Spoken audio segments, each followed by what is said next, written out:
सब लोगों के काफ़ी सवाल आ रहे हैं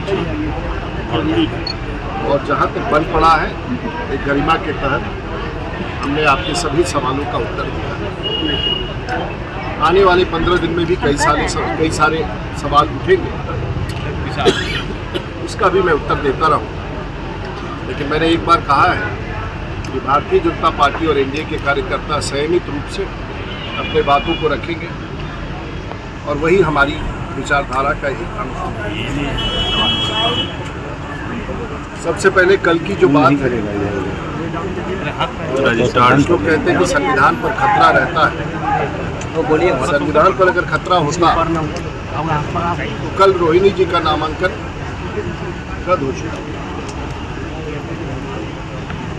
लेकिन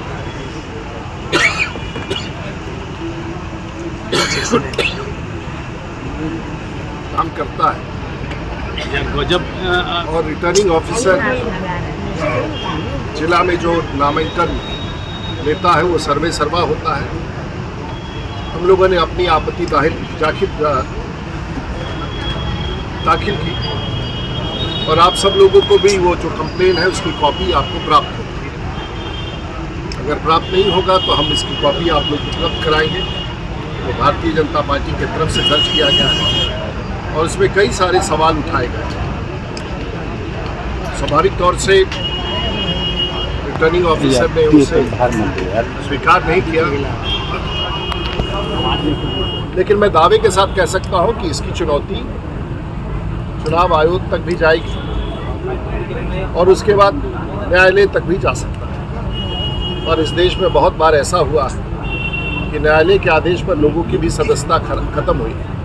देश के प्रधानमंत्री की भी सदस्यता इसी तरह के आवेदन पर, आपको याद होगा कि राजनारायण के सामने देश के प्रधानमंत्री की सदस्यता और देश में चुनाव और इमरजेंसी भी लगा। तो भारतीय जनता पार्टी को लिखने पढ़ने में विश्वास है, संविधान में विश्वास है और अगर कैंडिडेट में अगर रिटर्निंग ऑफिसर ने कैंडिडेचर उनका कर दिया है तो हम सब स्वीकार करते हैं। लेकिन वैसे भी हम सब लोगों को बहुत चिंता इस बात का नहीं है कि वो स्थिति उत्पन्न होगी चुनाव जीतने के बाद। और मुझे नहीं लगता है कि जो परिस्थितियां छपरा में हैं उसमें किसी प्रकार से राष्ट्रीय जनता दल के प्रत्याशी को जीतने की कोई गुंजाइश है। तो हम लोगों ने अपनी आपत्ति दर्ज कर दी है, कागजात हमारे साथ हैं और हर परिस्थिति में जीत हमारी है। और ये प्रत्यक्ष रूप से कल से आप लोग जानना चाह रहे हैं, हम लोगों ने पूरा कागजी रूप से अपना आवेदन डाल दिया। लेकिन रिटर्निंग ऑफिसर निष्पक्ष होता है, संविधान के तहत चुनाव आयोग है और संविधान के तहत निर्वाची पदाधिकारी है, इसलिए उसके निर्णय पर हम कोई टिप्पणी नहीं करें। लेकिन हमारे तथ्य सार्वजनिक है और पब्लिक प्लेटफॉर्म। हमारे यहाँ हमेशा मैं कहता हूँ कि हमारे विरुद्ध जो प्रत्याशी है वो प्रत्याशी एक मुखौटा है और खौफ है राष्ट्रीय जनता दल के सुप्रीमो का लालू प्रसाद यादव जी के परिवार। और इस बार दिख रहा है और अभी चुनाव में आपने एनडीए और भारतीय जनता पार्टी के खिलाफ एक भी ऐसा मामला नहीं देखा होगा। लेकिन पिछले एक हफ्ते में 2 प्राथमिकी के रूप में इंडिया अलायंस राष्ट्रीय जनता दल के खिलाफ कार्रवाई हुई है, प्राथमिकी दर्ज हुआ है। सोनपुर में एक प्राथमिकी दर्ज किया गया है चुनाव आयोग की तरफ से, रिटर्निंग ऑफिसर की तरफ से, और वो दर्ज किया गया है वहाँ। उस व्यक्ति का नाम मैं नहीं ले सकता हूँ और उस पर वारंट भी निकला है, पुलिस की छापेमारी भी चल रही है और वो राष्ट्रीय जनता दल का समर्थक है जिसने विस्फोटक और गलत बयान दिया था सोनपुर में। अगर आप कहेंगे तो इसकी जानकारी मैं विशेष रूप से देता हूँ। कल परसों भारतीय जनता पार्टी के जो प्रचार रथ है उस पर राष्ट्रीय जनता दल के अपराधियों ने, कार्यकर्ता तो नहीं कहेंगे, अपराधियों ने हमला बोल दिया, ड्राइवर के साथ मारपीट की और प्राथमिकी दर्ज हो गया है और एक व्यक्ति की गिरफ्तारी भी हो। मैं इसलिए यह संदर्भ रख रहा हूं कि हार की स्थिति, घबराहट की स्थिति है और जहां भी केसरिया दिखता है, जहां भी भगवा दिखता है, जहां भी भारतीय जनता पार्टी और एनडीए का समर्थन दिखता है, वो पागलपन की दौर में प्रवेश कर जाते हैं और तांडव करने लगते हैं। और ये खतरा छपरा की धरती पर पूरी तौर से मंडरा है। हमने पिछले 25-30 साल के राजनीति में देखा है कि लगातार तांडव यहाँ होता है और भारतीय जनता पार्टी के कार्यकर्ता, परसा मेरी एक एफआईआर है और लगातार एफआईआर पर एफआईआर दर्ज होते जा रहे हैं। ये चिन्हित करता है कि राष्ट्रीय जनता दल तांडव की स्थिति में प्रवेश कर चुके हैं और भारतीय जनता पार्टी और एनडीए के ऊपर लगातार सारण की धरती पर प्रहार कर रहे हैं। हमें चुनाव आयोग पर भरोसा है, हमें रिटर्निंग ऑफिसर पर भरोसा है और कागजी रूप से हम कार्रवाई करते रहेंगे और समय समय पर सारण की जनता को बताते रहेंगे कि किस प्रकार का आतंक राष्ट्रीय जनता दल, और इसी आतंक के भय के खिलाफ बिहार की राजनीति उनकी समाप्त हुई है और अब सारण की भी राजनीति समाप्त हुई है। तीसरा बिंदु हमारे लिए सौभाग्य है और मैं जैसे कहता हूं कि जब भी देश के प्रधानमंत्री अपना प्रत्याशी अपने किसी क्षेत्र के लिए चुनते हैं और ठोक बजा के चुनते हैं और वहां से पूरे बिहार को संभालते हैं। और 5वें फेज का जो चुनाव है उसमें माननीय प्रधानमंत्री जी श्री नरेंद्र मोदी जी का आगमन 13 मई को दिन में 12 बजे छपरा की धरती पर होगा।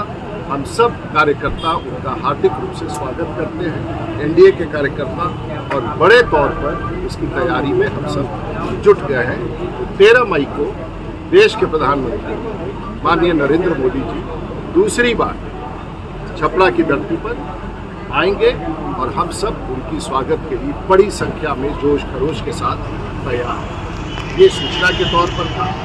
बाकी क्योंकि मैं अपनी तरफ से नहीं बोलना चाहूँगा, आप सब एक एक करके सवाल करें और उस पर मुझे कोई टिप्पणी नहीं। लगातार अपने सोशल मीडिया हैंडल से लगातार आपको निशाना बनाते रहे, आपके जीवन पर भी निशाना बनाते रहे, इसको लेकर क्या करें? गोलू जान था नहीं, गोलू इनने से आजकल के बच्चे सोशल मीडिया पर रहते हैं, प्रयास करते हैं, कोई खास बात नहीं। देखिए, हम तो एक बात ये कहना चाहेंगे और पत्रकारों से ज़रूर कहना चाहेंगे, अब हमको बता दीजिए कि अब हमको उनके परिवार के कब तक किन किन लोगों से चुनाव लड़ते रहना। लालू जी से लड़े, लालू जी के प्रतिनिधि से लड़े, समझ सकते हैं वहाँ हम जीते। लालू जी की श्रीमती से लड़े, राबड़ी देवी से लड़े, लालू जी के तब जो समधी थे उनसे लड़े, लालू जी की बेटी से लड़े। अब आप ही लोग उनसे पूछ के बता दीजिए कि क्या पूरा जीवन एक ही परिवार हमसे लड़ता रहेगा और हमें हराने के लिए? आखिर ऐसा क्या है कि कैंडिडेट का भाव है, कि हमसे नफरत है, कि हमको भी कभी चैन का सांस लेने दीजिएगा। पूरा जीवन हम लालू जी के परिवार से लड़ते हैं, हमारा कोई दुश्मनी नहीं, लेकिन आप जबरदस्ती, भाई छपरा आपका नहीं है, छपरा की जनता आपको स्वीकार नहीं करेगी, आपका दावा खोखला है। जब आप छपरा के दावा पर चुनाव लड़ते हैं कि छपरा मेरा है, तो छपरा की जनता कहती कि छपरा लालू जी आपका नहीं है, छपरा राजीव प्रताप रूडी का है। ये बात स्पष्ट हो गया। तो आखिर कब तक? और इसके बाद का अगला चुनाव कौन लड़ेगा? अब तो परिवार में कोई बचेगा ही नहीं लड़ने को। अब सोचना चाहिए कि अब किसी को कैंडिडेट बना दीजिएगा। और ऐसा क्या है कि राष्ट्रीय जनता दल में कैंडिडेट का इतना अभाव है? सारण में आपको कोई राष्ट्रीय जनता दल का कार्यकर्ता नहीं मिलता है चुनाव लड़ने। आखिर करने के लिए तो राष्ट्रीय पार्टी को चुनाव लड़ने के लिए कैंडिडेट ना मिले। और हर बार आप लोगों ने तो अजीब अजीब सवाल करते हैं पत्रकार लोग। अभी तक तो हम लोग परिवारवाद करते थे, आप लोगों ने उनसे पूछ दिया कि वंशवाद भी करने लगे हैं। आप लोग भी कुछ ऐसा सवाल कठोर पूछते हैं, बड़ा संकट उत्पन्न। ये गया है मुखौटे पे अपने सवाल। आपके भी नामांकन पत्र में 11 जगह गलतियां हैं। कहाँ है? लिखित रूप से कहाँ है? उन्होंने लिखित रूप से दिया है, कहा है सर। नहीं। सर रोहिणी आचार्य ने कहा है कि मैं अपने भाई पापा के काम पे वोट मांग रही हूँ। वो नरेंद्र मोदी के मुखौटा लगा कर वोट मांग रहे हैं। उन्होंने कोई काम नहीं किया सदन में। भाई एक बात तो सही है, हम सब नरेंद्र मोदी के ही मुखौटा, हमको कोई प्रॉब्लम क्या है? अब अगर हम नरेंद्र मोदी का मुखौटा लगाते हैं तो मेरा चेहरा भव्यता के साथ पूरा भारत दिखता है, लेकिन आप लालू यादव का मुखौटा लगाइएगा तो जो भी आपका चेहरा वो भी झुलस जाए। तो इसमें कंफ्यूजन कहाँ है? हम कहाँ कह रहे हैं कि मुखौटा नहीं है? अरे भाई हम जो भी हैं देश के प्रधानमंत्री के प्रतिनिधि के रूप में भारतीय जनता पार्टी के प्रत्याशी हैं। हम ये कहाँ कह रहे हैं कि हम किसी के बाल बच्चा हैं? हम कहाँ कह रहे हैं किसी के परिवार के हैं? हम एक ही परिवार के हैं और उस परिवार का नाम है भारतीय जनता पार्टी। तो इसमें कंफ्यूजन कहाँ होना चाहिए? व्यवस्था में विश्वास रखते हैं और हम लोगों ने बिहार में लोकतंत्र देखा है और छपरा की धरती पर लालू प्रसाद जी का लोकतंत्र भी देखा है। और हम लोगों ने वो दिन भी देखे हैं जब छपरा जिला के आरमरी से प्राइवेट लोगों को हथियार इशू करा करके मोटरसाइकिल से भेज करके और बूथ बूथ पर कब्जा कराया जाता था। हमने ये भी देखा है कि अटल बिहारी वाजपेयी के प्रोग्राम से पटना लौटने वाले एक समाज के जो नीतीश समाज के थे 8-8 लोग का गर्दन काट के खेत में फेंक दिया जाता था। हमने वो भी देखा है कि किस प्रकार से आतंक का माहौल होता था और अपराधियों का बोलबाला होता था। तो राजीव प्रताप रूडी से ये सवाल क्यों पूछते हैं?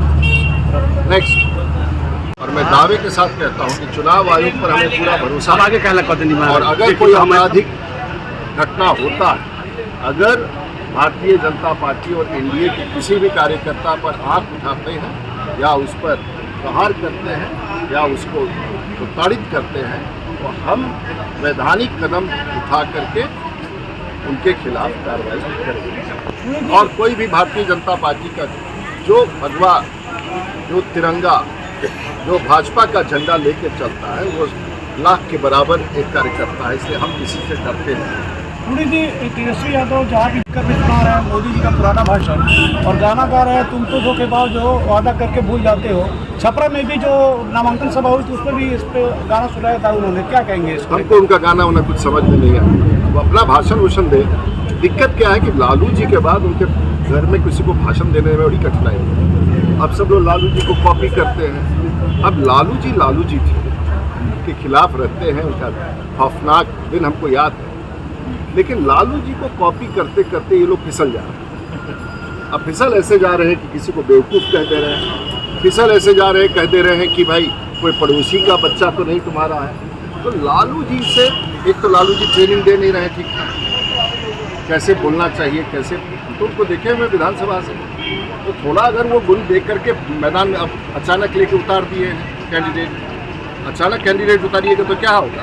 एक्सीडेंट होगा। बिना ट्रेनिंग दिए हुए, बिना लाइट अब तुरंत उतार दिए, तो अभी गर्मी इतना ज़्यादा तो रोज़ फिसलेंगे। इसलिए लालू जी के बारे में और क्या लोग बोलता है, कहाँ क्या बोलता है, सबको बहुत कुछ समझ में नहीं आता है। कभी समझेंगे तो बताएंगे आप। ऐसे वरिष्ठ सांसद से यह उम्मीद की जाए कि उनका अपना निजी कोई घोषणा पत्र, सो कोई घोषणा पत्र, आपका पत्र भी हो जो जनता को लगे कि हमारे सांसद जीतेंगे तो इन बिंदुओं पर काम होगा और वह सुविधाएं हमें मिलें। देखिए हम अपने बारे में प्रचार नहीं करते। जनता बोलती है कि रूडी जी ने काम किया तो हम स्वीकार करते हैं। वो कहती है नहीं, आगे की बात। हाँ, तुमने कहा कि काम नहीं करते हो, मैं कहता हूँ भाई नहीं, आगे की बात। तो आ रहे हैं जो आप जीत रहे हैं। अरे भाई आप कह रहे हैं ना हम जीत रहे हैं तो आपको बधाई, पत्रकार हैं और आप अगर असेसमेंट कर रहे हैं तो मेरा बड़ा हमको अच्छा लग रहा है। नहीं, जीतने के बाद, जीतने की बात। अब हमारे ऊपर आरोप लगता था कि आप कोई काम नहीं करते। हो सकता है आपकी बात सही है। तो हमने कहा कि एक पत्रक छपवा देते हैं और आप सब लोग पढ़े लिखे हैं। हो सकता है उस पार्टी में लोगों को पढ़ने लिखने से कोई लेना देना नहीं, लेकिन हमारे पार्टी में और आप लोगों में पढ़ने, तो हमने ये पत्रक छपवा दिया और ये इसमें सब, और इसमें भी कम से कम 100 योजनाएं छूटी हुई। 33,000 करोड़ की योजनाएं या तो कार्यान्वित हो चुकी हैं, कार्यान्वित के क्रम में हैं या उसका प्रस्ताव DPR नहीं है कि चुनाव में सबको मार देना है क्या? उन्होंने ट्वीट कर जानकारी दिया। ट्वीट का अब उनका ट्वीट अच्छा लालू जी अपने जमाने के हैं, उनका ट्वीट कौन कर रहा है? अब उनसे बता दीजिएगा, पत्रकार लोग की सम्मत करवाइए। सब बिना पूछे हुए लिखते रहा भाई, आजकल तो होता ही है, सीनियर लोगों का जूनियर लोग ट्वीट करते हैं। अब उनको लालू जी पढ़ेंगे तो नाराज हो जाएंगे कि भाई कौन कौन चीज़ लिख दे रहे हो तुम, लोग ये सब बिहार में मर गया ऐसा। सर आप लोग बताइए, खबर कर दीजिए सर। उन्होंने संविधान को खतरे में बताया, लोकतंत्र को खतरे में बताया। संविधान एक तो प्रभु मेरा तो यही अनुरोध है कि एक बार संविधान तो कम से कम जीवन काल में एक बार पढ़ लो। बड़ा संविधान पढ़ना भी बड़ा ज़रूरी है। हम लोग का सौभाग्य है भारतीय जनता पार्टी के कार्यकर्ताओं का वो संविधान को खतरा कैसे, संविधान को कैसे बदल दिया जाए? कहाँ किसी दलित का, पिछड़े का, कमजोर का, हम तो वापस संविधान बदल करके महिलाओं को 33% आरक्षण दे दिया जो लागू हो जाएगा 2027। तो हम लोग तो संविधान पॉजिटिव, और संविधान बता दे, जो भी इस बात को कह रहा है उनको बता देना चाहिए कि भारत का संविधान आज़ादी के बाद से लेके अब तक 127 बार संशोधित हुआ है। तब डर नहीं था उनको, तो आज उनको किस बात का? तो संविधान मजबूत है, उसी संविधान के तहत हम लोग सांसद हैं, हम लोग चुनाव लड़ रहे हैं, उनका भी अस्तित्व उसी संविधान से है। लेकिन हम लोग ऐसा संविधान नहीं देखे थे चलाने वाला जो अपने कार्यकाल में मुख्यमंत्री रहते हुए जेल चला जाए, और जब खुद चला जाए तो संविधान का खतरा सबसे बड़ा उसी समय था। और उससे बड़ा खतरा तब था कि जब अपने जेल चले गए तो अपनी पत्नी को मुख्यमंत्री बना दिए। इससे बड़ा संविधान का खतरा क्या हो सकता है? और वो लोग जब संविधान की बात करें, क्या बात